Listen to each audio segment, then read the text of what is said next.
आप देख रहे हैं number 1 digital news channel TD news, सच्ची और बड़ी खबर। नमस्कार, मैं हूं अमित कुमार, आप देख रहे हैं टीडी न्यूज। बिहार की राजनीति में काफ़ी उथल पुथल मचा और नई सरकार बनी। 16 तारीख को शपथ ग्रहण समारोह रहा, मंत्रियों ने शपथ लिया। शपथ के साथ ही आरोप प्रत्यारोप का दौर शुरू हुआ, जिसमें कई मंत्रियों पर गंभीर आरोप लगे हैं। आइए इस मुद्दे पर राजद के प्रदेश प्रवक्ता एजाज अहमद जी से बात करते हैं। नमस्कार सर। नमस्कार सर, ये जो नई मंत्रिमंडल का गठन हुआ, इसमें जो आरोप लगा है, इस पर आप क्या कहना चाहेंगे? देखिए, भारतीय जनता पार्टी बेरोजगार हो चुकी है, सड़कों पर आ चुकी है, उनको रोजगार की तलाश है और उनको ये बात पता है कि मुद्दों के आधार पर हम बिहार की जनता के बीच टिक नहीं पाएंगे हैं। इसीलिए वो अपने उस गोबेल्स की राजनीति को आगे बढ़ाना चाहते हैं, जिसके माध्यम से वो कहीं ना कहीं अफवाह फैला करके, झूठ की खेती करके राजनीति को बदनाम करने का जो इनका पहले से मुअल्लमा रहा है, उसी को आगे बढ़ाने का काम किए हैं और ये साजिशकर्ता के रूप में हमेशा राजनीति करते रहे हैं। आपने देखा होगा कि भारतीय जनता पार्टी के 2 नेता कल भगोड़ा कह रहे थे हमारे मंत्री के बारे में, जबकि माननीय न्यायालय के आदेश के अनुसार 1 सितंबर तक उनकी गिरफ्तारी पर रोक लगी हुई है। उस मामले को इन लोगों ने छुपाने का काम किया। ये लोग माननीय न्यायालय की बातों को भी कहीं ना कहीं झुठलाने का काम करते हैं और किस तरह की राजनीति करते हैं ये बिहार की जनता इनको समझ चुकी है।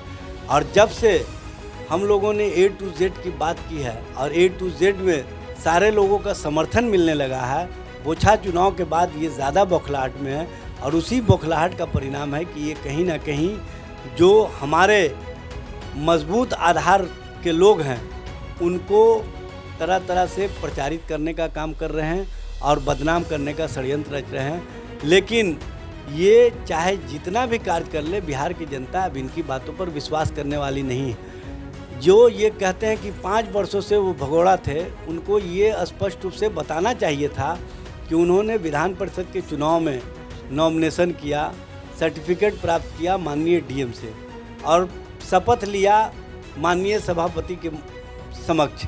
वहाँ पर डिप्टी सीएम दोनों भारतीय जनता पार्टी के उपस्थित थे, भारतीय जनता पार्टी के सारे मंत्री उपस्थित थे, वहाँ पर विधानसभा के अध्यक्ष उपस्थित थे। जब भगौड़ा आदमी को शपथ दिलाया जा रहा था तो उस समय उनकी गिरफ्तारी क्यों नहीं की गई या उस समय भारतीय जनता पार्टी ने कोई आवाज़ क्यों नहीं उठाई? इसका मतलब है कि भारतीय जनता पार्टी एक वेंडेटा पॉलिटिक्स के तहत इस तरह की राजनीति करती रही है। बदनाम करो और राजनीति में अपना नाम बढ़ाओ, ये अब चलने वाला नहीं है। इस तरह की राजनीति करके भारतीय जनता पार्टी कहीं ना कहीं देश में अपने कुकर्मों को छुपाना चाहती है।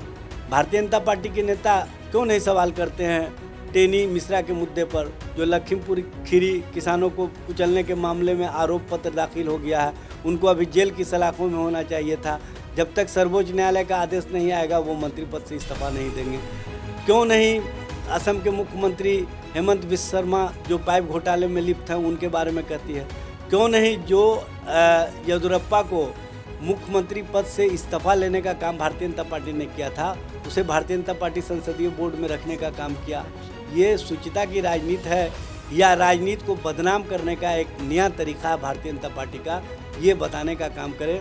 भारतीय जनता पार्टी अपने सवालों के घेरे में खुद सवाल में खड़ी है, इसलिए भारतीय जनता पार्टी के नेता आज मौन हैं।